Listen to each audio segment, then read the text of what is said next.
Welcome into the Top 5, brought to you by Flag and Anthem.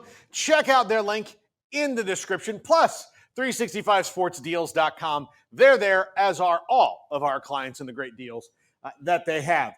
So, today, Mike Leach is now eligible for the National College Football Hall of Fame in Atlanta, Georgia, because of a rule change that now puts his winning percentage over the mark, which tragically he did not get to improve upon. He was 1/100th of a point away and died before the season. So stands to reason he would have gotten there. They have changed the rules now. Mike Leach gets in. But his true contribution to the game outside of his wonderful personality was the way he developed quarterbacks and made guys who maybe didn't have long careers post-college or whatever. Most of these guys are actually coaches now. But he made quarterbacks just prolific because of his offense and the way he did.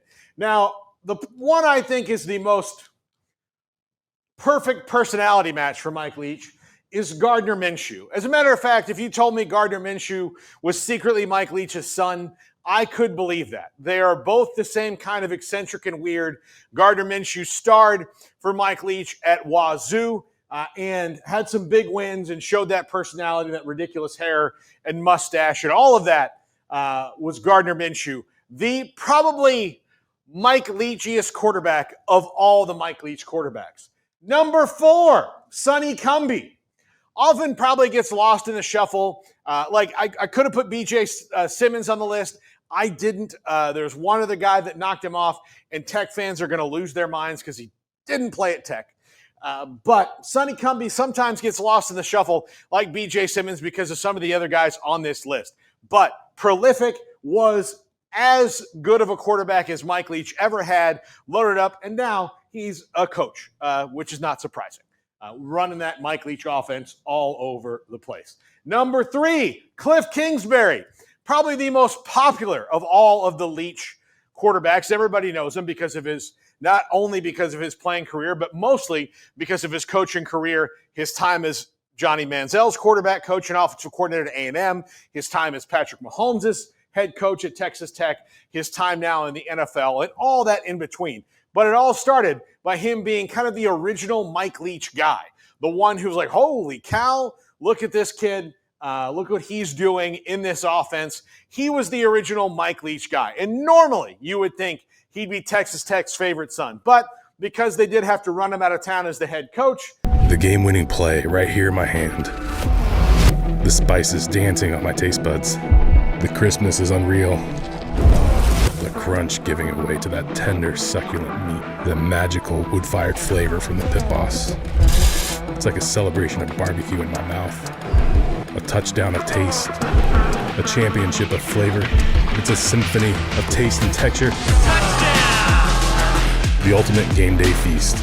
Only on Pit Boss.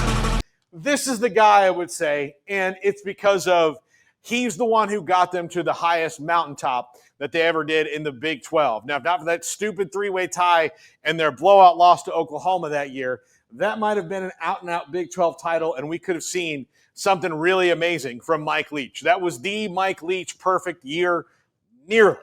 But Graham Harrell was on the field and was the quarterback for the greatest moment, I believe, in Texas Tech football history, which is that pass to Michael Crabtree that beat Texas at the end of the game. And number 1, Josh Heupel. Look, Tech fans, I love you.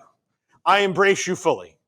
And if you would ask me, any 4 of these guys I'd rather have on my team ability over Josh Heupel, I would probably pick them all when it comes down to it. But that 2000 Oklahoma team was a team of destiny, and Josh Heupel won the national title. Mike Leach coached him, therefore Josh Heupel gets the number 1 spot. Had they not won the national title and just gotten close, he would have been probably in the 4 or 5 spot.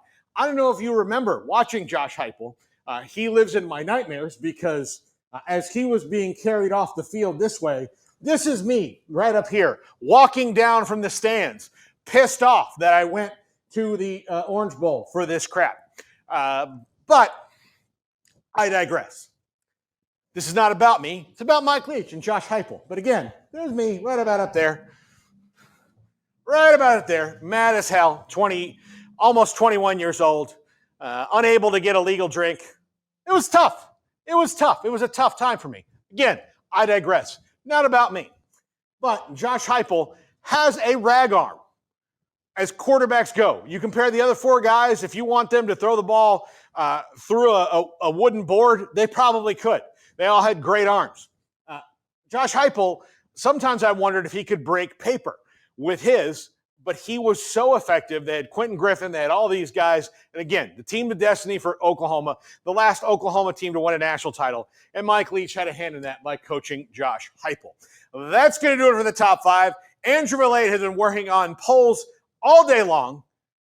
He's sweating, hands bleeding. You got to have some sympathy for this kid.